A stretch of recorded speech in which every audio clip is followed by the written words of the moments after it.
Okay, let's see how you get started with Rust and a simple project.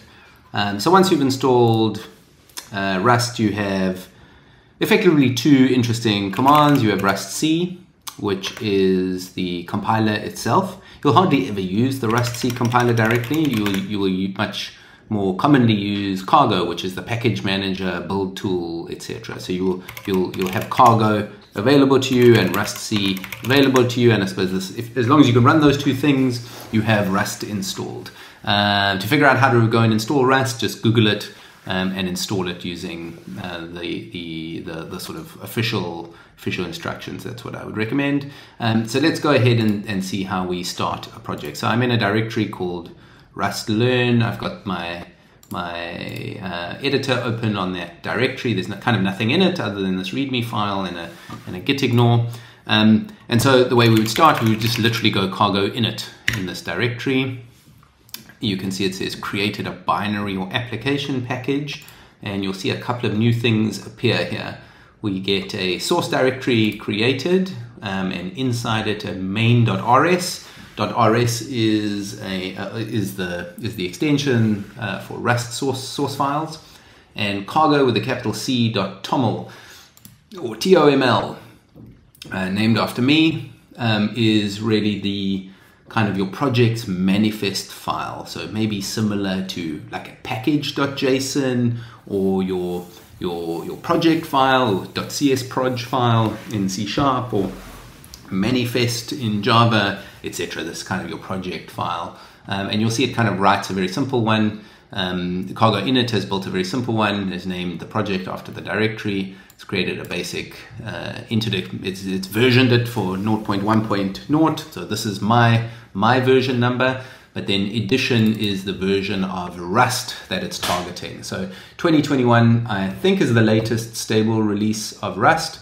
There was a prior version called 2018, which is also a stable version of Rust. So those are good choices.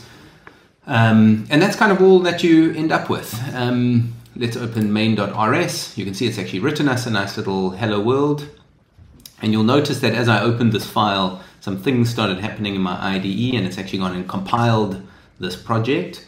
The extension to use is called Rust Analyzer. Or maybe with a Z.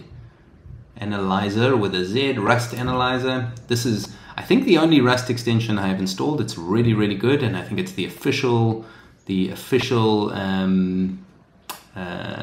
Rust extension for Visual Studio Code. It's really, really good. It does a ton of stuff as well. So you will see, as we're walking through Visual Studio Code and through source code, you will see Rust Analyzer does a really good job.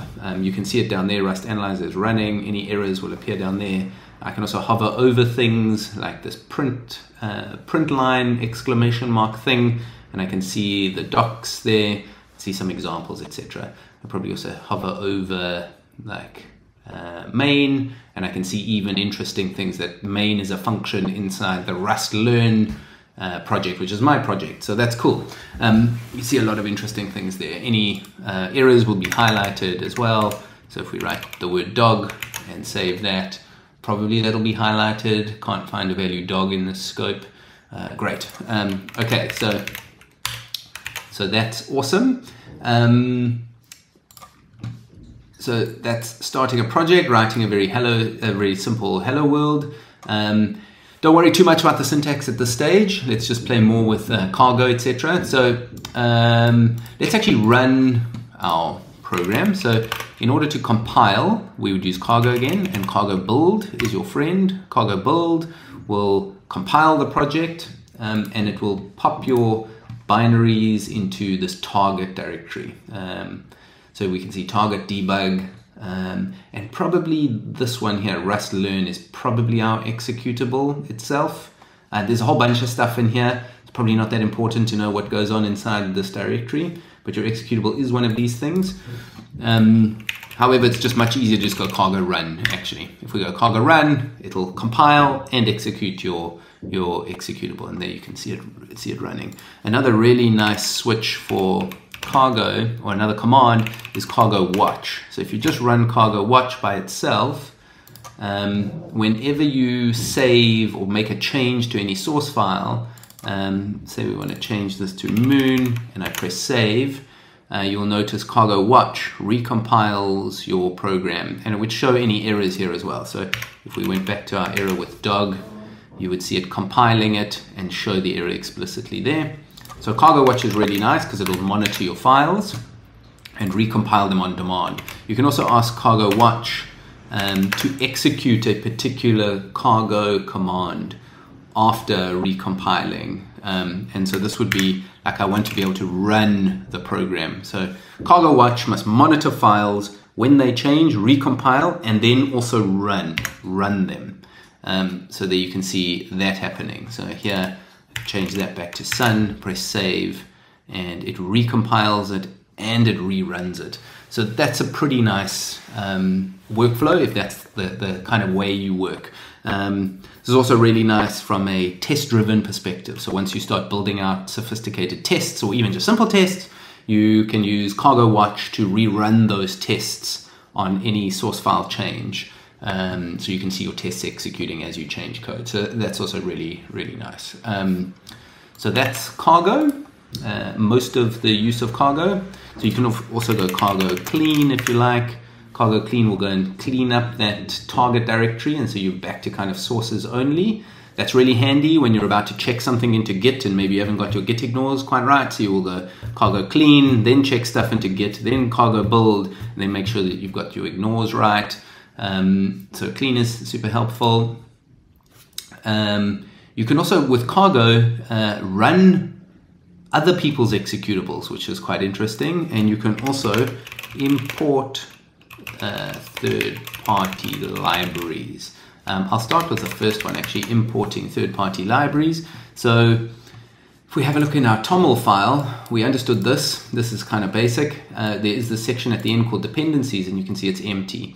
So what we could do is we can go to crates.io, and maybe a good example of a third-party library I want to import into my project might be, I found this library earlier called Simple Logger, which is just something that allows us to log strings to the console, for example, in this kind of cool format here.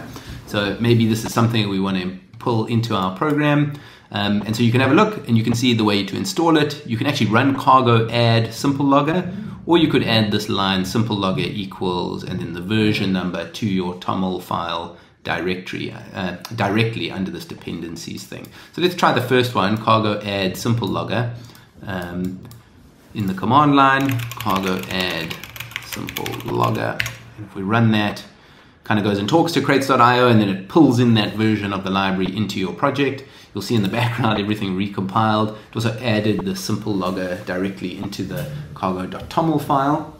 The really cool thing is with the Rust Analyzer extension, I can also hover over things and I can see potentially prior versions of this thing published. The little green tick says it's good, it's imported, and it's compiling. It's all compiling. That's awesome. So I could even go and click on a prior version, and I think I have to hit save, and Rust, the project should go and recompile, and for whatever reason it's giving me an error. So it doesn't work with that previous version. I'm not sure why. It's going to run it manually. No, it does seem to work. Maybe this is just showing that this is like a deprecated version or something like that. I'm not 100% sure what that means, but I use this quite often whenever I'm importing a new library. So let's think of another library. Maybe there's a library called, there's a popular one called request. I would often just go in here and go like, I want version 1, press save. This thing says like there is no version 1, and then I hover over this and go, oh yes, I want this version, 0.11.14, press save. Obviously it's throwing a whole bunch of errors because version 1 didn't exist, so we can close those, I guess. But I often just use cargo.toml as a way of finding the correct versions of things as well. So it's really super ergonomic. So we don't want that, but we want this Simple Logger thingy. So I add it there. Let's go and see how we use it. So I'm not certain how this thing works. Okay, there it is. So we have to obviously initialize it. which kind of makes sense. I'm just going to add that line and hit save, and you can see in their example, they're showing you how to import it, but I would often just paste the command itself here, and we can use the extension to find the imports. So you can see that it can't find it, use of undeclared type. Perfect, so we hover over it to get this little light bulb thingy, and it often would suggest a fix. So it's saying either you can import it or you can qualify it with the package name. So let's import it, click that, we get that import there for free. If I hit save, things recompile, the error goes away. So there's that init thing happening, and then later on, how do we use it? We go like this, log warn. This is an example message, so let's just change our, that's probably not a warn, hopefully there's an info or something like that. Okay, it doesn't know about log. Ah, yes, okay, log is probably, this is probably similar to log4j, I think, where there's like an abstract, what would you call it, like an interfaces library, and then you have an implementation library, where simple log is obviously the implementation. We probably also have to import the abstract interface as well. So this is just a nuance of logging, I guess, but there's probably a package called log. And let's do our little trick here, and we can see 0417 sounds good. I'm going to save that. Now save this, and there we go. So it also needs a simple logger, also needs a library called log imported in order to use it.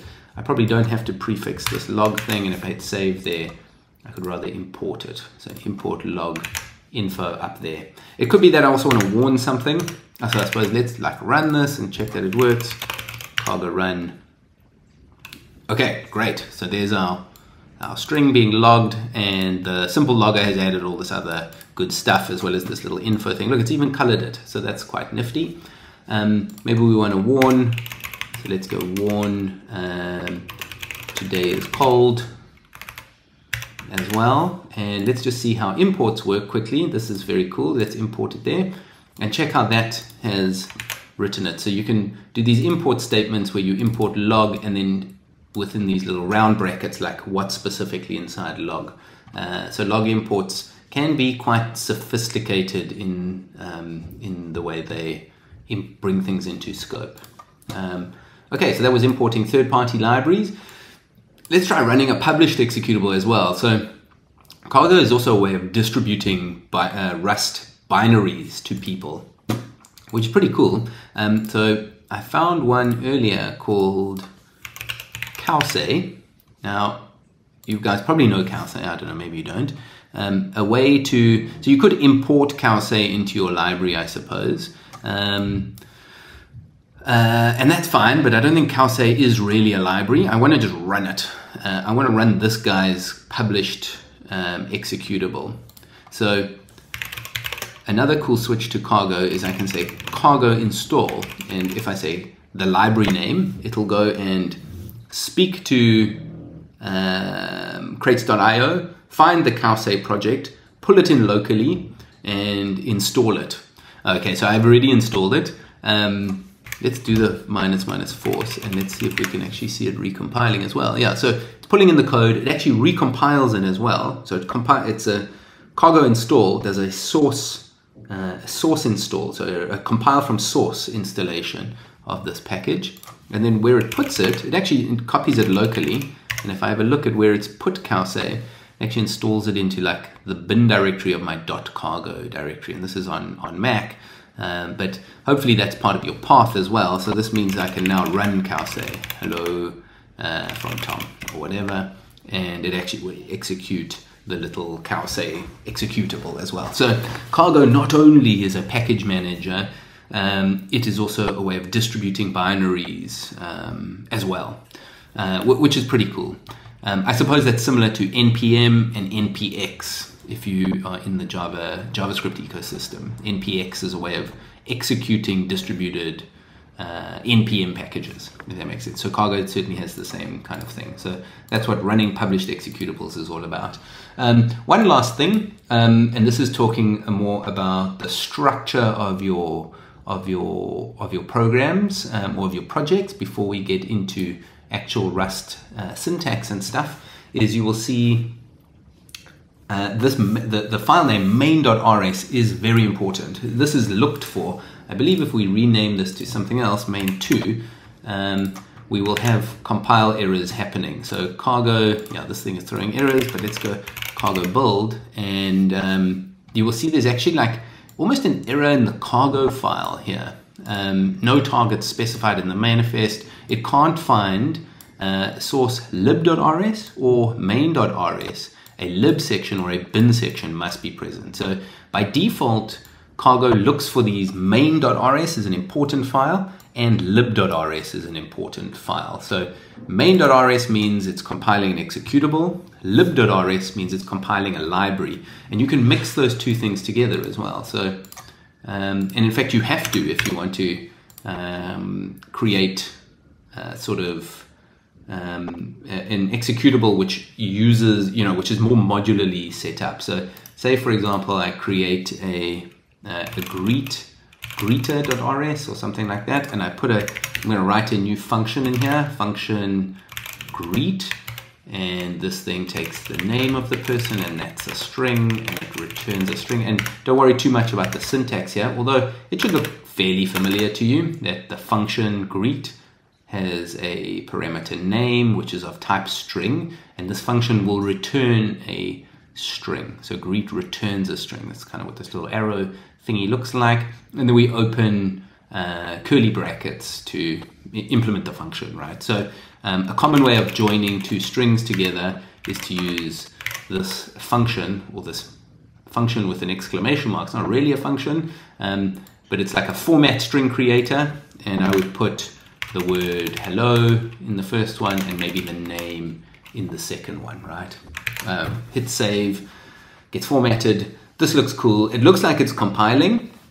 It may not though yet be, because main is not really using it. So it's not a function that's actually part of our project yet. We have to actually bring this greeter.rs into our project. Right now it's just a .rs file that Cargo is not even looking at. So if I go cargo build, everything will compile. It's not even looking at greeter.rs. So if I write any sort of rubbish in here, I might get some syntax errors. I don't think Cargo will care much though. I think Cargo will still build quite happily because it's really not looking at this file yet. So how do we make it look at this file? Well, we need to create a lib.rs. So our project also needs to be a library. And in here, we list through this pubmod greeter sort of statement, we include that in our library. So it's almost like your project exports executables or it exports library functions. And that happens through the main.rs and lib.rs. So anything you list in those two files will get compiled. Anything not included in those two things is not compiled and therefore is not exported and therefore not even compiled, if that kind of makes sense. I think it's a little more complex than that, but that's sort of how I think about it. So now if we run cargo build, because it's in lib.rs, that module greeter is included in lib.rs, we now see compile errors happening in our build. So dog doesn't make sense. And now we know now that this greet function is being compiled. That's great. If we look at the little warning, it says function greet is never used. That's quite right. Greet is not used, so it's giving us that warning. So let's use it. So now we can say, instead of hello sun, we could go let greeting equals greet Tom or something like that. So we're going to try and call that function. I'm going to hit save. We've got a compile error here. Can't find this function greet in the scope. Often this extension would offer us quick fixes. So it's saying, ooh, I don't know about it. I could help you generate it if you like. That probably tells you it can't find it for some reason. And probably the reason is that we have not made this function public. So I'm going to put the keyword pub in front of it, which then makes it available externally. Now, hopefully our little extension would be a little smarter and say, I found it somewhere. Would you like me to import it? Or would you like to qualify it more directly here? So let's import it and see what that does. So if we now import it, we can see it's added this line here, use Rust learn. That's the name of our project. greeter, which is the name of the module, and greet is the name of the function inside greeter. So we've imported the function specifically right there. We could have gone like this, where we want to just import the module. Then we would need to prefix that module over there. Does that make sense? So we want to call the greet function out of this module. So you can choose. This is why I said earlier the import syntax here is really quite sophisticated. You can be pretty flexible around it. Okay, it doesn't like this word Tom, and here's another little funny, but that is not actually a string yet. It is more another type called a lowercase str, which is kind of a lower level string. So the type string with a capital S is more a dynamically sized string, whereas these sort of static strings are more lower level strings. So there's some of the low levelness of Rust shining through there. Anyway, we can also see what's quite nice here is that our Rust extension is showing us the type of thing. So it's figured out. It's determining the type of greeting. Greeting it knows is of type string. So the little single colon and the type name there is the way of seeing the type. And actually the extension is doing this, generating this. So I could have been more explicit and put that in myself, I suppose, and hit save, and that's also fine. So if I leave it out, Rust is happy to infer it. It's not being used, which is why that warning is there, so that's great. Let's use it by outputting it. We're going to do it like this, using format string. So that's great. I'm going to get rid of this warning here. And go cargo run and see that works. So we get hello Tom, great, and we could go John or something and run it again. That's cool. We get John. You could also use that cool Rust watch -x run, which I think is great. So there we can see John. We change this to Ted and hit save. We'll see it will rerun, and there we get it there. Oh, we see a nice little warning there. We're no longer using warning. Cool, so let's kill it. I hit save, and notice how it compacted out the brackets. Now we've got a warning list build, which is great, and Edward or something. That'll compile and run perfectly. So yeah, so that's the end of the very simplest getting started parts of Rust.